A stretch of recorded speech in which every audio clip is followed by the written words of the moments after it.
Okay, fresh batteries, and okay, so we're going to show you how I basically wrap the bow.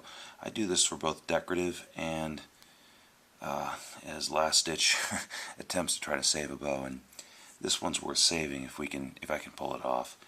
But here we go. I've got my bowstring. You can use serving string. You can use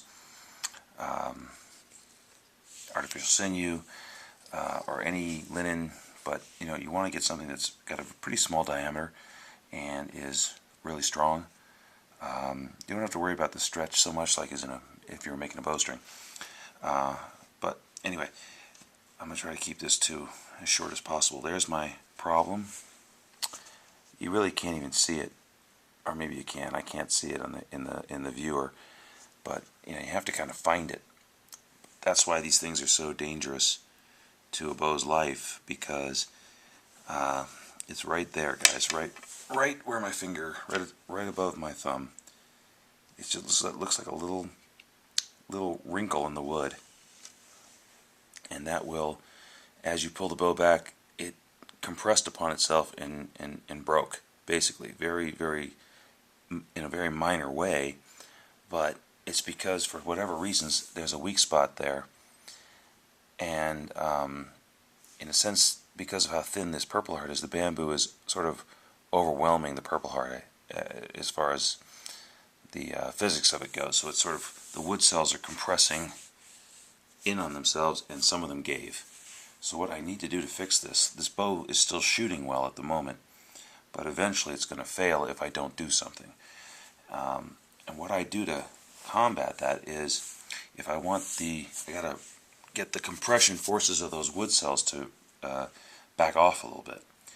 And basically, way you do that is you put a stiff spot in the bow. When you're tillering, you're trying to get rid of all the stiff spots in the bow.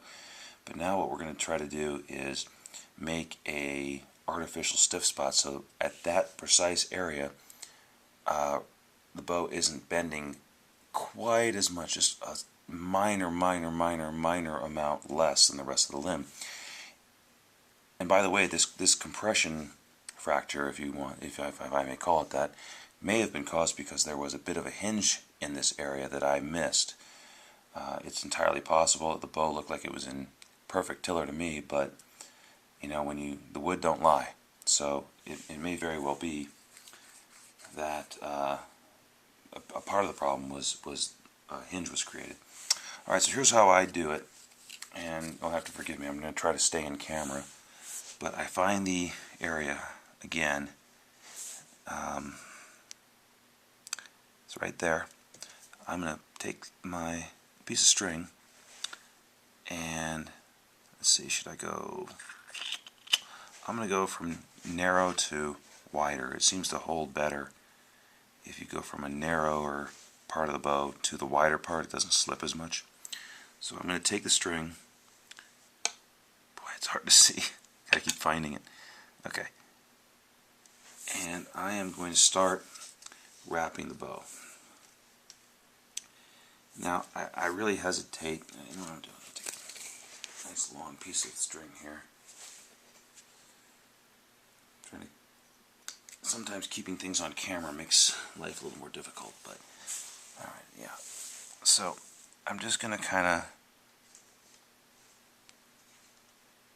put the string down right on top of the problem, and I'm going to start wrapping it a little bit, maybe half an inch behind, maybe a little more, maybe about half an inch to 3/4 of an inch behind where the problem is.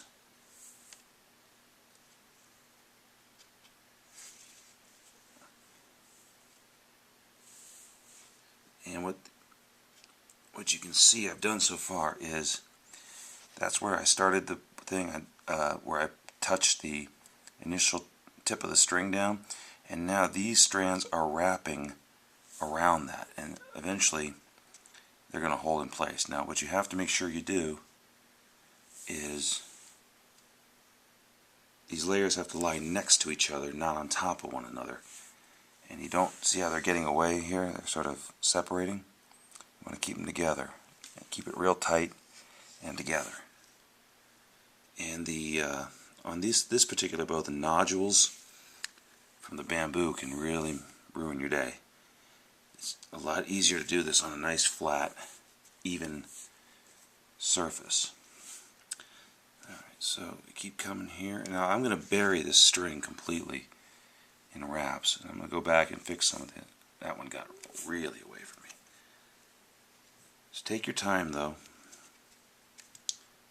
and push everything together, keep it together. Am I even on camera anymore? Oh, we'll see. Here's where I am so far, and I just push the ends together.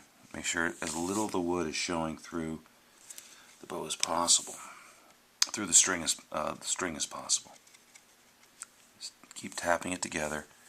Every now and again, I can let go now. There's enough strands on top of that initial string, and I'll just check the whole thing. And now that I can let go, I kind of start twirling the bow. Instead of wrapping the string, I start spinning the bow, and I just push with my finger. Okay, I'll come down here, and I just push with my finger whenever I see a space. Okay, that string is not going to disappear completely, I don't think, but we'll see. Whenever I see that some gap happened, I'll just push it back down, keep it tight.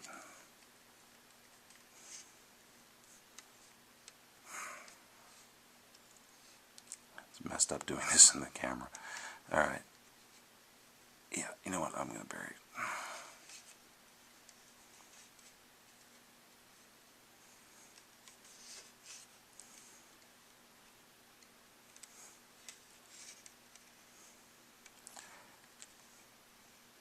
And you've basically seen this wrap a lot on my finished bows. I like to do this at the tips to cover the ends of snakeskins or other decorative, or rawhide or other things, because it protects the rawhide or skin or whatever from the string. You know, if the string goes under that rawhide for some reason, or under that skin, it can ruin it. Okay, now, I know you were wondering what that other, yeah, I believe I have, I'm going to just get off camera here for a second and check my work. Okay, I'm going to keep going here.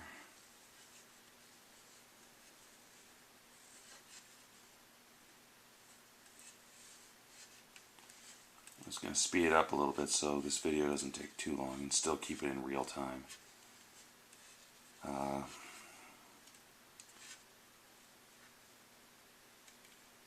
Okay, now I've got it wrapped. I've got a little bit of string left. Here's where the other loop comes in. This is the other loop I said you were going to need to do this. I lay that on top of the existing bundle and I wrap over that. Okay, and you still want to keep it as close together. See, there's a big gap in the purple heart there. So I still want to push that together. You will wear out your fingers a little bit doing this. Alright, let's just check it all on all levels here. It's looking pretty good.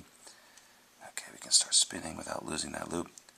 And then when you get to the very end, you want to spin it about 4 or 5. Well, it looks like I'm only going to get,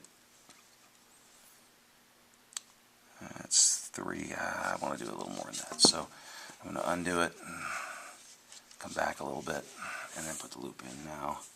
So I can get at least 4 or 5 turns on top of that loop. Because what we're going to do is we're going to trap the tag end, the tail end of this string inside itself. Okay, check here. Alright, so now see how I've trapped the loop in there with a few, there's 4 passes over it. I think I'll get one more, maybe.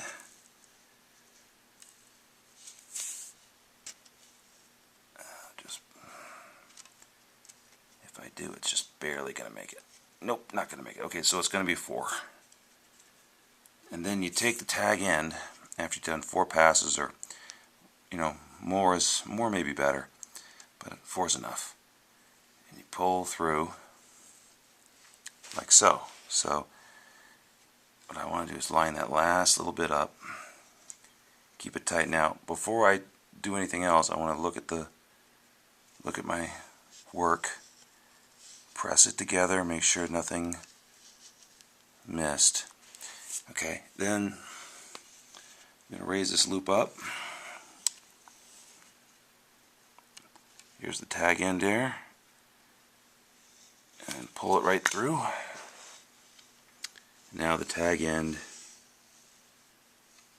is trapped down by 4 or 5 or 6 or however many layers you got it doing it. Then I press it all together. I'm gonna cut the tag end off, but I'm gonna leave about what's that, about half an inch of tag end, and then I'm gonna burn that. I'm gonna hit it with some fire and press it down, and that'll keep it secure. It won't come out. And then I'm going to put a layer of crazy glue over the whole thing on this, and that's going to turn it solid, and it should stiffen up the bow in that area and protect that weak spot. And let's see if we, so this is basically, now I've covered, I would say, about half an inch on either side of that compression fracture, which means that spot where the thread is on the bow now is going to be a little bit stiffer when I add all the crazy glue and I do with the burn and the crazy glue, and that should protect the bow from breaking. So the next thing to do, burn the tag end like you do on other projects, and apply crazy glue over the whole thing, let it cure, and then basically shoot the dickens out of it. At least 200 shots, really try to break it, and if I can't break it, then the bow won't break and it's a winner. So it's a viable bow again. I probably still wouldn't send this to a customer, but I may, the gentleman who wanted it, he wasn't buying it, it was a trade. I may just say, hey, if you still want it, I'll send it to you, and that kind of thing. So that's it. That's how you fix it. That's how you wrap. That's how you do the decorative stuff. Mike from Boyer Bows, guys. I hope this was informative.